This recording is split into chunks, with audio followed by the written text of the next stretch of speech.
اعوذ باللہ من الشیطان اللعین الرجیم بسم اللہ الرحمن الرحیم ان الذين آمنوا وعملوا الصالحات ان لا نضيع اجر من احسن عملا اللهم صل على محمد وآل محمد وعجل فرجهم. السلام علیکم ورحمۃ اللہ وبرکاتہ. اللہ تبارک و تعالیٰ کا شکر ہے کہ میں نے سورہ مبارک کہف جو قرآن مجید کا 18 نمبر کا سورہ ہے اس کی آیت نمبر 30 کی تلاوت کا شرف حاصل کیا، جس کا ترجمہ یہ ہے کہ جو ایمان لاتے ہیں لوگ اور نیک اعمال بجا لاتے ہیں تو ہم نیک اعمال بجا لانے والوں کا اجر ضائع نہیں کرتے. اب سوال ہی پیدا ہوتا ہے کہ نیک اعمال کون نہیں بجا لاتے؟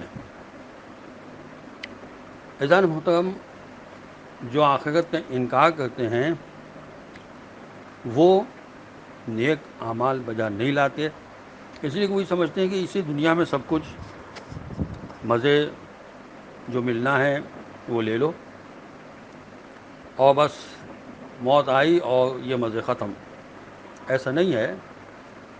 آخرت کے انکار نے ان کو اس قدر غیر ذمہ دار، بے فکر اور دنیا میں اتنا مست بنا دیا کہ اب انہیں کسی حقیقت کا انکار کر دینے میں کوئی باقی نہیں رہا.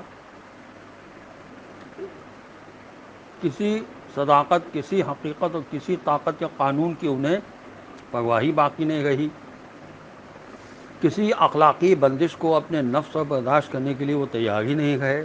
انہیں اس بات کے معلوم کر کی بھی پرواہ باقی نہیں رہی کہ وہ جس راستے پر چل رہے ہیں کیا وہ حق بھی ہے یا نہیں، یا سراسر باطل ہے. یہ تفہیم القرآن میں لکھا ہے علامہ مودودی صاحب نے، اور تفسیر ماجدی میں اس آیت کے ذیل میں لکھا ہے کہ ایسے متعدد لوگوں کے قلب ہر معقول بات سے انکار پر تلے رہتے ہیں، کیونکہ ان کے دلوں میں حق کی تلاش، حق کی طلب یا فکر آخرت کا شائبہ تک موجود نہیں ہوتا.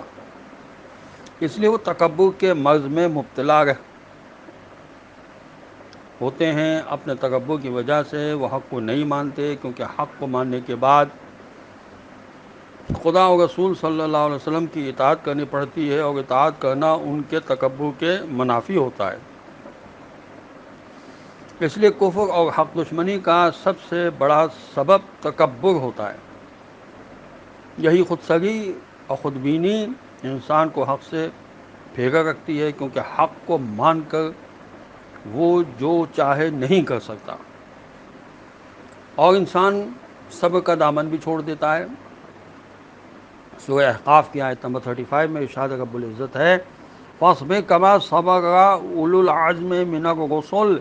اے رسول صلی اللہ علیہ وسلم، جس طرح اولو العزم عالی ہمت پیغمبر صبر کرتے رہے آپ بھی اسی طرح صبر کریں.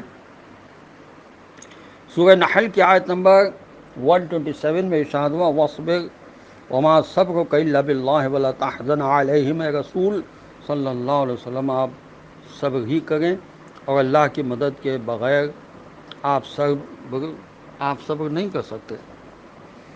پیاؤل انوار کی جلد 71 میں لکھا ہے کہ تمام امور میں صبر کا مقام ایسا ہے جیسا سر کا مقام جسم سے ہوتا ہے. چنانچہ اگر سر تن سے جدا ہو جائے تو بدن بیکار ہو جاتا ہے، اسی طرح جب صبر امور سے علیحدہ ہو جائے تو امور خراب ہو جاتے ہیں.